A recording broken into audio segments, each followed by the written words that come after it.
Magandang araw, itong guided by my angel, at ang ating babasahan ngayon ay ang mga Pisces. Silang huling babasahan ko ngayon para sa buwan ng March.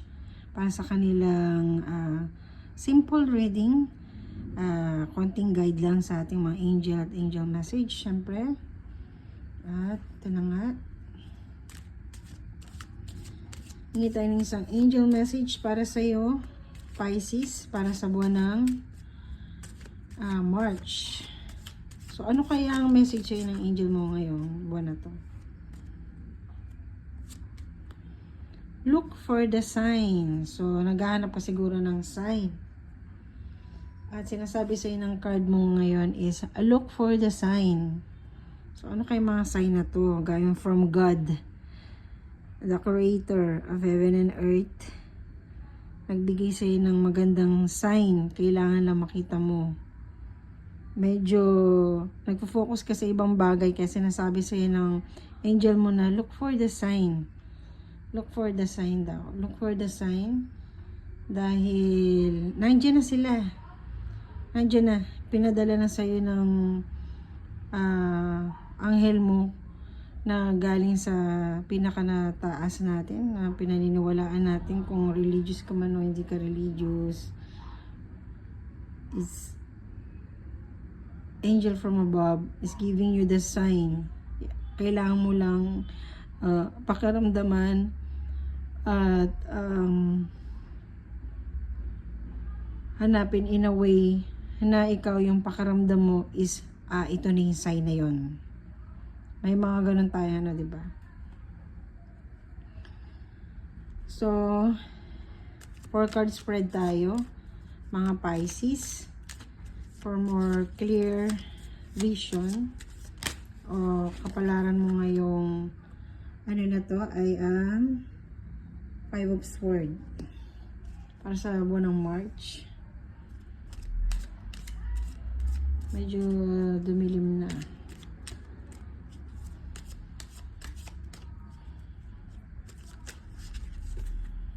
Hapon dito sa Pilipinas na kaya medyo madilim na yan. Ang ating candle ang magbibigay sa atin ng liwanag para sa mga Pisces.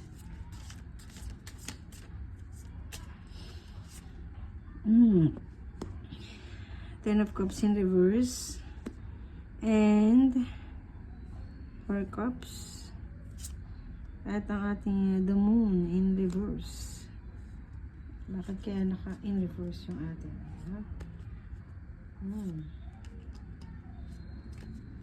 okay.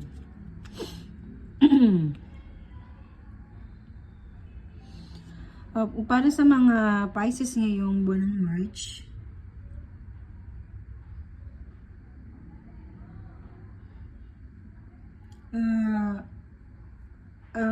ikaw Pisces ngayon, lately siguro ikaw into something like isang klase ng isang battlefield. Alam mo yon, na siguro nasa isang job hunt ka, and then sa mga interview mo talagang aggressive ka talaga, baga, or ikaw mismo ang dami mong ginagawa ngayon para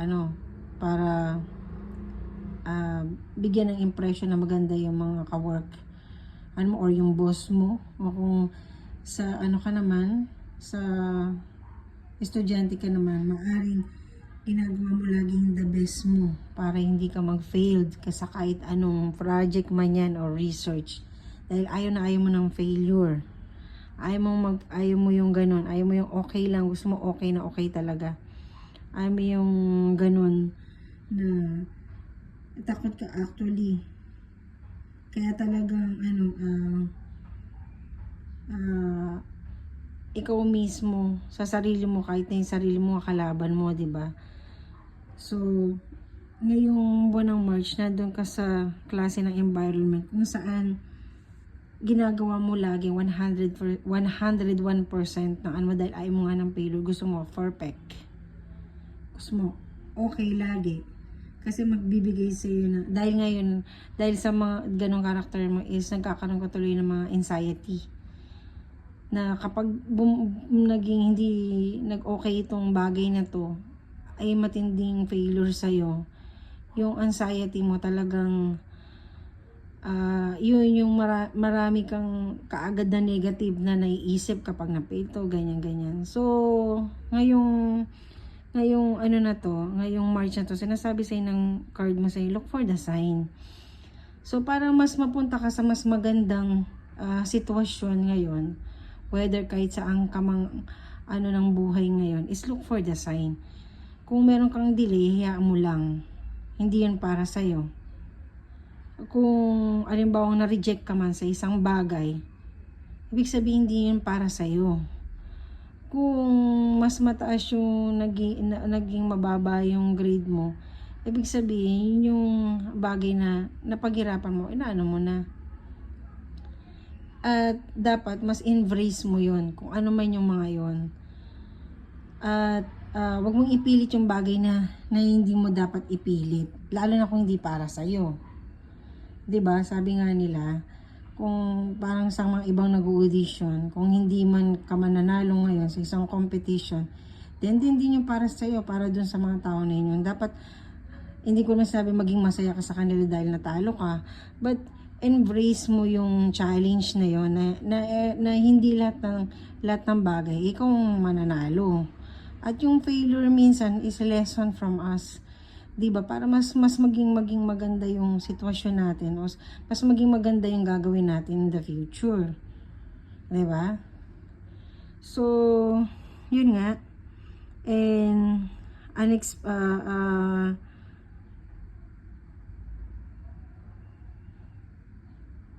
so, nang dahil nga doon is ang mga difficulties mo lang ng March na to is mahilig ka makipag-argue. So, may ipag-argue ka talaga. Bakit? Bakit ganito, ganyan.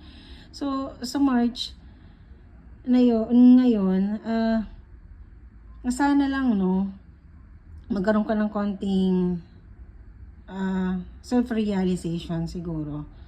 Dahil masyado kang perfectionist. Is okay lang ma-failed. Huwag ka na makipag-argue kung hindi in-okay yung sayo. Or kung nakikita mo naman siguro na mas deserving ka at sila yung aprobahan, then beat it. Sa kanila siguro yun, hindi yun para sa'yo. Kahit na alam mo nang okay yung sa'yo at napili yun sa kanila. So, kung alimbawa naman isa kang magulang sa mga anak mo, kung hindi nasusunod yung mga bagay na gusto mo para sa mga anak mo at pangarapan sa kanila, it's okay. Kasi buhay naman nila yun, di ba? So, kung mag-fail sila, hindi mo yun failure. Kasi, pinangaralan mo naman sila na itong mas makakabuti at hindi ka nila sunod. Hindi failure bilang magulang maging failure ang anak. Hindi, kasi nagdi-decision na sila, alam ko malalaki na yan. So, kung nag-fail sila dun sa mga naging decision nila, maaaring payuin mo sila, pero huwag mo ka makipag-argue sa kanila na ikaw kasi ganyan ka, ganito kasi ginawa mo, sinabi ko na yun sa'yo. So, may hirap bilang magulang na tayo mismo, parang dinadown natin yung mga anak natin. Kung way they failed, then sabihin natin, so okay, pwede kang umulit, pwede mong gawin ulit. Kung ano man yung bagay na napag-desisyon nila na hindi sumunod sa gusto nila, and then bigyan mo na lang yung pinaka-best shot mo bilang magulang mo. Kung co-worker mo naman din, ganun din. Ikaw mismo, sa sarili mo, di ba? Kung sila yung natanggap at di ka natanggap, it's okay. Kasi, yun yung sign ni Lord. Yun yung sign niya. Yun yung mga sign na delay or kung ano man, is yung mga sign na hindi para sa'yo, hindi para sa'yo. Di ba? At kung yun sa'yo, ipapakita din niya yung sign na yun. Sigurado kayo 100%. Ipapakita niya yung sign na para sa'yo. Kung nagdidesisyon ka mang magnegosyo ngayon at na-fail ka before, ipapakita niya yung sign na yun para sa mas magandang negosyo mong makukuha mo. And unexpected, magkakaroon ka ng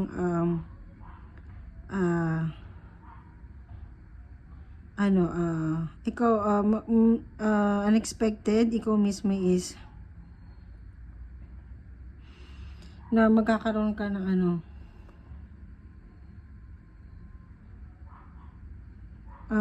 self-assessment, and sa sobrang assessment mo is hindi mo nakikita na yung bagay na para sa iyo. So sinasabi sa iyo ng angel mo, look for the sign. Baka nasa harap mo na nga pala, tapos hindi mo pa rin nakikita. And then nakatingin ka pa left and right, nasa front mo na pala yung sign na yon. So try mo mag-focus kung ano lang yung within your reach. Baka yun na pala yung sagot. So kung naglulook for the sign ka ngayong buwan ng March, mga ka-Pisces natin, is kung isda nga lumalangoy lang lagi diretso, di ba? So ganyan lang din siguro ngayong na to is go with the flow ka lang, and then baka nandun ka na pala, kaya lang biglang lumiko ka, pinilip mo mag left and right nga, or kahit hindi naman dapat dahil nakita mo mas may opportunity na doon. So sinasabi sa inyo, wag ka, mag-focus ka lang sa harap lang, kung ano lang meron mo nang yun, yung go with the flow ka muna, kasi yung pinakadulo yun talaga doon ka dapat So anong dapat natin pagpasalamat ngayong March, mga Pisces?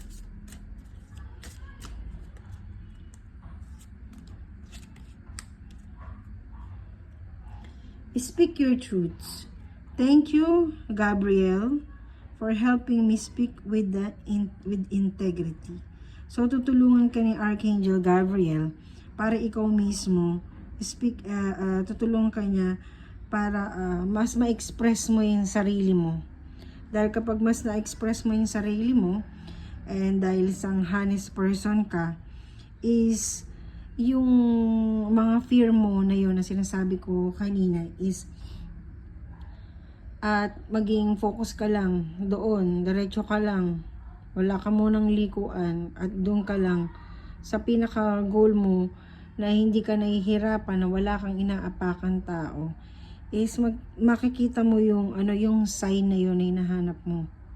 And sinasabi nga ng card mo na kasi you speak with your truth, o ibig sabihin ikaw mismo alam mo sa sarili mo yung kakayahan mo. So doon ka lang mag-focus. Kapag may ibang opportunity or mayroong ibang idea na binibigay yung ibang tao, hayaan mo lang muna. Huwag ka munang papadistract sa kanila. So mo lang mo lang yung sarili mo sa ngayon. And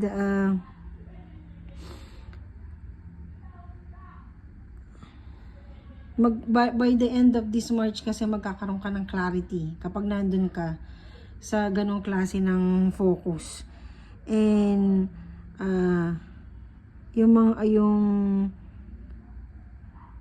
yung self-awareness mo is pag na-clear ka at alam mo talaga sa puso mo kung ano yung kasi ang tao kasi kapag halimbawa meron kang isang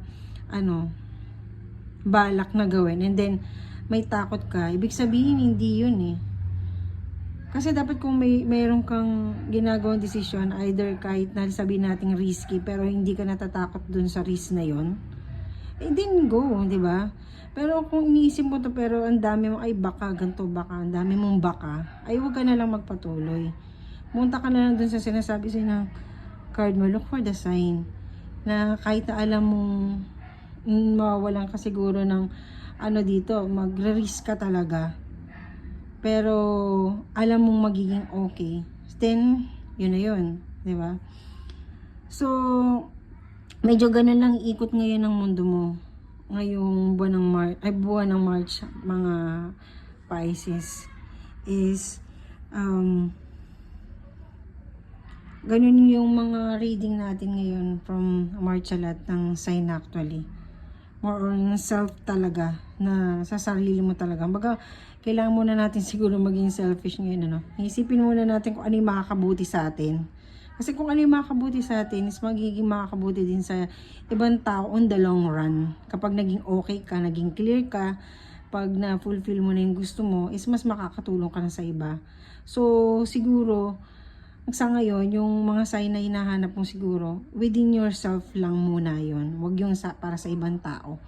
So, kung nagdi-decide ka para sa ibang tao, huwag muna. Siguro mas okay na ikaw muna maging okay bago yung ibang tao. Kung nag-aanap sila ng tulong sa'yo is, sabihin mo na, pass muna ako dyan kasi ikaw din mismo kasi, 'di ba, kiniklear mo muna yung sarili mo. So, huwag ka muna tatanggap ng ibang problema ng ibang tao. Bagay yung sarili mo muna i-clear mo. Pagdating ng araw na okay ka na, emotionally, financially, and spiritually, 'di ba, physically, is doon ka pwede magbigay ng payo sa iba at magbigay ng tulong. But ngayon, kailangan ikaw muna, isipin mo muna yung sarili mo. So, yun lang ating card ngayon, yung ating reading ngayon for Pisces para sa buwan ng March. Maraming salamat sa iyo and God bless.